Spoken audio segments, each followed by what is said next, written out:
Com 29,5% dos votos válidos, Fernando Haddad passou ao segundo turno com Jair Bolsonaro, que conquistou 46% da preferência do eleitorado brasileiro neste domingo.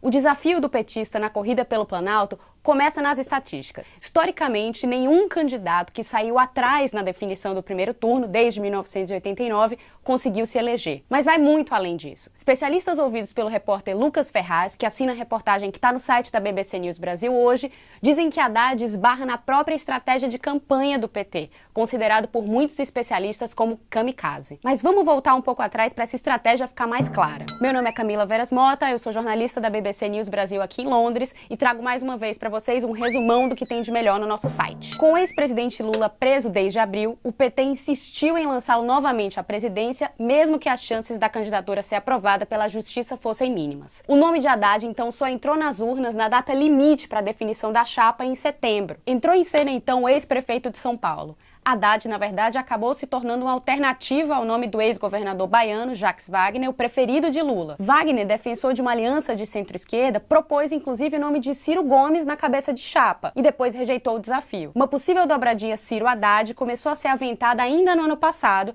mas foi descartada pela própria cúpula petista sob a bênção de Lula. Desde a primeira eleição presidencial que participou, em 1989, o PT nunca aceitou uma aliança em que tivesse imposição subordinada. Lembrando que naquela época, uma das estratégias do partido foi falar que eleição sem Lula era fraude. Mas não adiantou. O Tribunal Superior Eleitoral barrou a candidatura no início de setembro e foi aí que Haddad foi alçado ao candidato do partido. Ciro, ex-ministro de Lula, vem há meses fazendo críticas ao PT e não mostrou disposição para se tornar um defensor do Lula livre. Papel que Haddad endossou a ponto de dizer na campanha que lutaria dentro do que fosse juridicamente possível para tirar o padrinho político da cadeia. Professor universitário e ex-ministro da Educação no governo Lula, Haddad mostrou habilidade ao se consolidar diante das resistências internas no próprio partido como candidato. Fortemente criticado no PT desde a sua derrota no primeiro turno para João Dória, na disputa pela Prefeitura de São Paulo lá em 2016, ele precisou reconstruir a relação com as lideranças partidárias. Advogado, ele se tornou um dos nomes da defesa do ex-presidente com acesso à carceragem da Polícia Federal em Curitiba.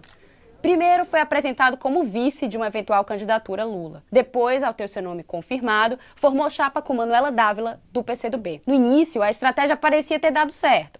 Haddad subiu nas pesquisas, mas estagnou e, no fim, terminou com 29,5% dos votos válidos contra 39% das intenções de voto em Lula. Ou seja, foi colocada à prova a estratégia de que Lula poderia transferir suas intenções de voto a qualquer candidato que fosse, inclusive um poste, como Haddad chegou a ser chamado durante a campanha. Isso foi então colocado à prova e acabou não se concretizando, pelo menos não no nível que o partido esperava. Mas o que deu errado? Durante os debates e na campanha, Haddad teria sido, por exemplo, muito brando com Bolsonaro. Bruno Carvalho, professor de Harvard, diz que a decisão de poupar o capitão poderia até fazer algum sentido como cálculo eleitoral, mas fez com que o PT irresponsavelmente ajudasse a chocar o ovo da serpente, nas palavras do especialista. Para ele, o Haddad vai ter que subir o tom nesse segundo turno.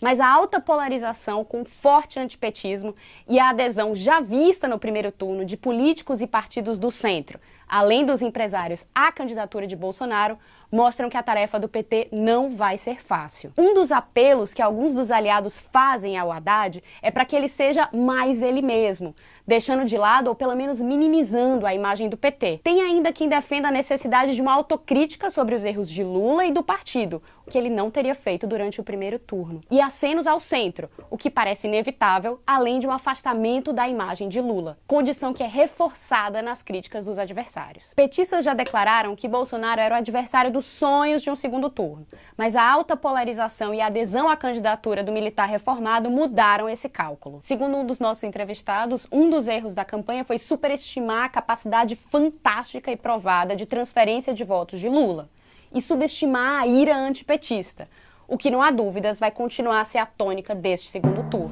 Quer ler a matéria completa? Ela tá aqui nos links, pode clicar aqui embaixo e a gente está preparando novos vídeos também para explicar esse segundo turno e esse momento inédito da democracia brasileira.